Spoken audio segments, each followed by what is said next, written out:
माया और ममता ने मोदी की मुश्किलें बढ़ा दी हैं। दोनों ने साफ कर दिया है कि वो किसी भी हाल में बीजेपी कुनबे का समर्थन नहीं करेंगी। ममता दीदी ने तो यहां तक कह दिया कि अगर उनका बस चलता और अगर वो कांग्रेस की जगह दिल्ली में होती तो मोदी को जेल भिजवा देती। बहुत गंभीर बातें उन्होंने वहां बताई है। मिशन मोदी को दोहरा झटका। ममता बनर्जी की दो टूक। किसी कीमत बर्दाश्त नहीं मोदी। मायावती का भी ऐलान, मोदी को नहीं देंगे समर्थन। बीजेपी के पीएम उम्मीदवार भले ही अपने दम पर बहुमत हासिल करने का और प्रधानमंत्री बनने का सपना संजोए बैठे हैं, लेकिन बार बार सवाल यही उठते हैं कि अगर बीजेपी का कुनबा 272 सीटों के नीचे सिमट गया तो क्या। जब भी ये सवाल खड़ा होता है तो नजरें जा टिकती हैं उन दो क्षपत्र देवियों पर जिन्होंने कभी एनडीए का साथ दिया था। शायद बीजेपी और इसके पीएम उम्मीदवार भी माया और ममता से उम्मीद लगाए बैठे हैं, लेकिन लगता है मोदी को निराशा हासिल होगी। हमारी पार्टी बीएसपी किसी भी कीमत पर केंद्र में भारतीय जनता पार्टी व श्री नरेंद्र मोदी को अपनी सरकार बनाने के लिए किसी भी प्रकार से कोई भी समर्थन इनको नहीं देगी। मायावती की दो टूक आपने सुन ली, अब बात दीदी की करते हैं। ये हकीकत है कि जब भी मोदी पश्चिम बंगाल गए ममता पर खूब हमले किए। नतीजा ये कि दीदी ने भी अब ऐलान कर दिया है कि कुछ भी हो जाए एनडीए को समर्थन नहीं देंगे। যে ইলেকশন আসবে নরেন্দ্র মোদীকে বেরাল থেকে বের করবে থরে থেকে, অন্য সময় করবে না। আমরা নরেন্দ্র মোদীকে সমর্থন করি না, করবো না। दिलचस्प ये कि शायद बीजेपी को भी लगने लगा है कि मिशन 272 अधर में लटका है। तभी आज तक की पंचायत में मोदी के सिपहसालार अमित शाह ने कहा कि जो भी समर्थन देगा उसका स्वागत है।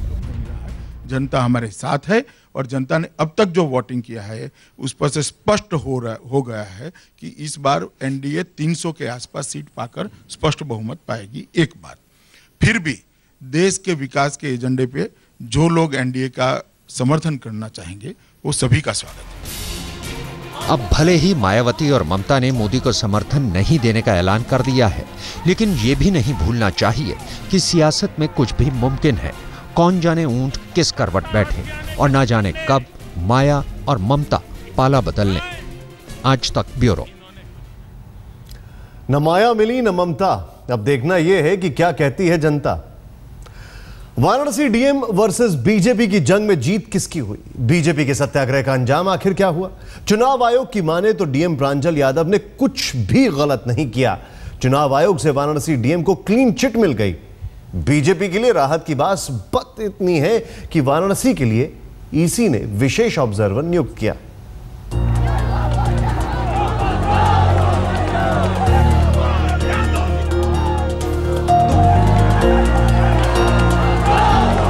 मोदी की रैली रोकने पर बीजेपी ने वाराणसी के डीएम प्रांजल यादव के खिलाफ मुहिम छेड़ दी।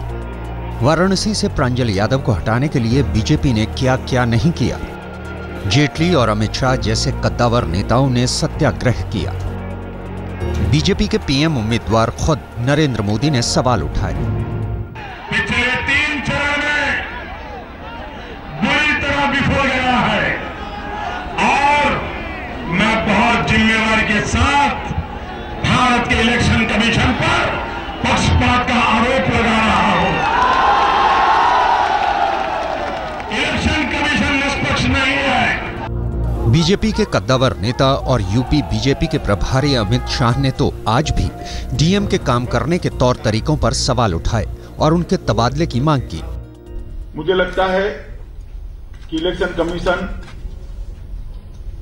अपनी जिम्मेदारियों से कहीं न कहीं भाग रहा है।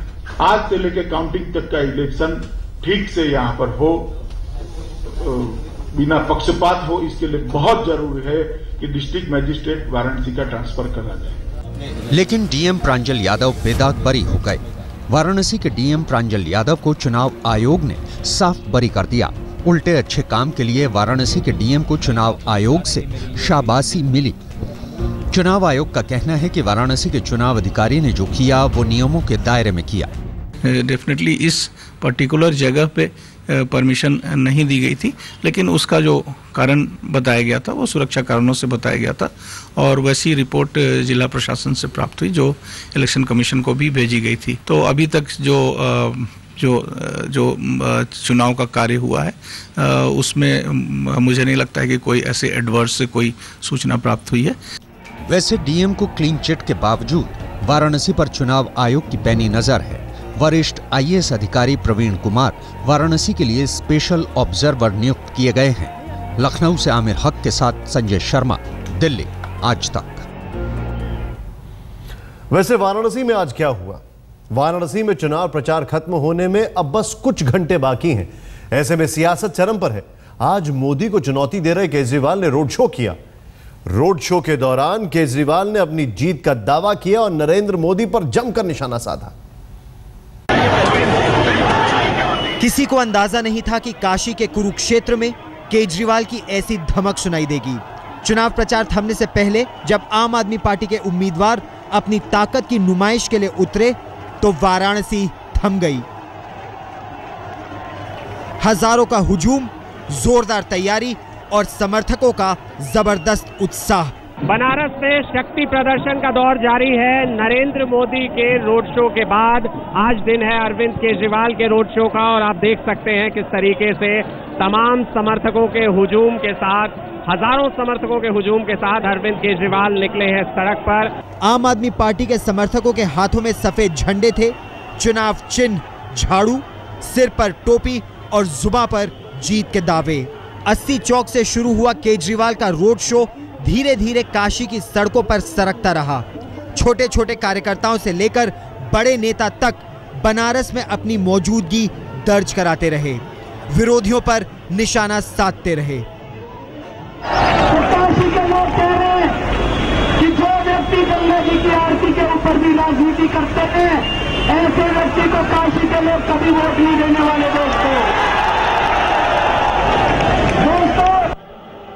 केजरीवाल के रोड शो में जमा समर्थक बनारस के थे या फिर बाहर से लाए गए थे, यह कहना मुश्किल है। लेकिन आम आदमी पार्टी के तमाम नेता देश भर से वाराणसी जरूर पहुंचे थे।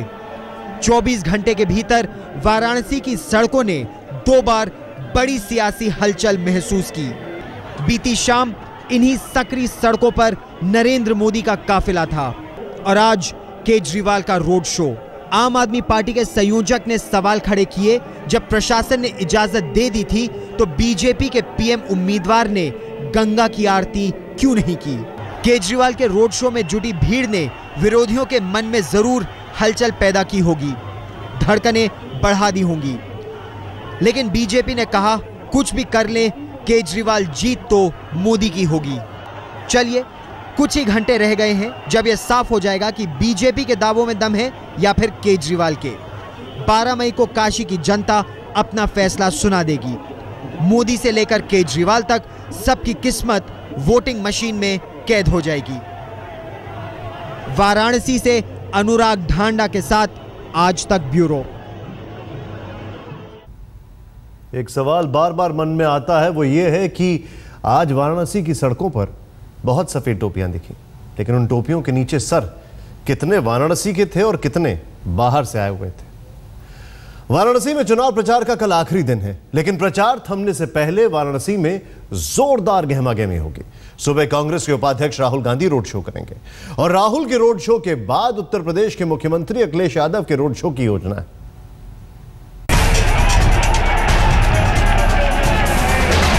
कपड़ा देखते हैं, फटा हुआ कपड़ा देखते हैं।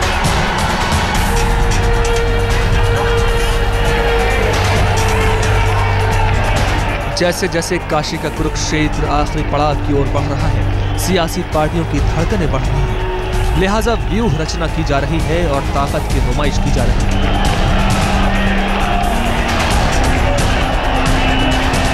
वाराणसी प्रशासन ने बेनियाबाग में मोदी की रैली की इजाजत नहीं दी तो बीजेपी के पीएम उम्मीदवार का काफिला 3 घंटे से ज्यादा काशी की सड़कों पर डटा रहा और साथ ही डटे रहे उनके हजारों समर्थक।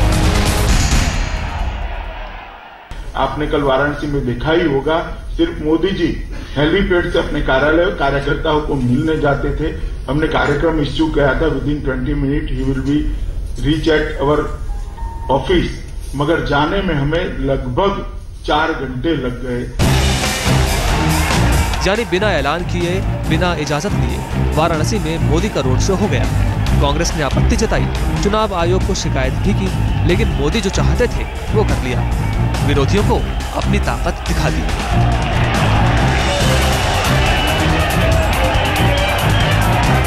मोदी के बाद अब राहुल गांधी की बारी है। वाराणसी में चुनाव प्रचार के आखिरी दिन कांग्रेस के उपाध्यक्ष यहां पहुंच रहे हैं। करीब 4 घंटे तक राहुल बनारस की सड़कों पर घूमेंगे और अपनी पार्टी के उम्मीदवार अजय राय के लिए वोट मांगेंगे। राहुल के रोड शो में खास तौर से युवाओं की भीड़ जुटाने के लिए तैयारी जारी है। हमारे साथ NSUI की पदाधिकारी अनीता धवन जी आई, उनसे पूछते हैं, अनीता जी, किस तरह से युवाओं को जुटाया जाएगा रोड शो के लिए? देखिए, गोलगट्टा से लेके लंका तक 8 किलोमीटर के करीब ये रोड शो है और मेरा मानना है कि ना ही सिर्फ NSUI बल्कि यूथ कांग्रेस और कांग्रेस पार्टी पूरी तरह से बहुत उत्साहित है उनका स्वागत करने के लिए। सुबह 7 बजे पीली कोठी के नेशनल इंटर कॉलेज से शुरू होगा राहुल का रोड शो। राहुल पीली कोठी से विश्वेवरगंज, लहुराबीर चौक, चेतगंज, नई सड़क, गोदौलिया, बंगाली टोला, सोनारपुरा और अस्सी होते हुए लंका के BHU गेट तक पहुंचेंगे। हमने रिक्वेस्ट किया हुआ अपने सभी गांधी फैमिलीज के लोगों से, सोनिया जी से, प्रियंका जी से, राहुल जी से। सोनिया जी तो नहीं आई, प्रियंका भी नहीं आई। राहुल आ रहे हैं ना, फायदा मिलेगा उससे। राहुल गांधी आएंगे तो निश्चित तौर पे अब कल आपकी सड़कों पे दिखाई देगा कितने लोग रहेंगे। हिस्टोरिकल रोड शो होगा कल, हिस्टोरिकल होगा, ऐतिहासिक होगा। वाराणसी प्रशासन ने राहुल के रोड शो की इजाजत सुबह के करीब 11 बजे तक ही दी है, क्योंकि उसके बाद सूबे के मुखिया अखिलेश यादव का रोड शो शुरू होगा। जी हां, राहुल के रोड शो के बाद समाजवादी पार्टी के नेता और यूपी के मुख्यमंत्री वाराणसी में रोड शो करेंगे। वाराणसी की जंग दिलचस्प मोड़ पर है। बीजेपी को मोदी की जीत तय करनी है तो दूसरी पार्टियों को मोदी की हार। फैसले में बस चंद घंटे बाकी हैं। वाराणसी से मौसमी सिंह और अनूप श्रीवास्तव के साथ आज तक ब्यूरो।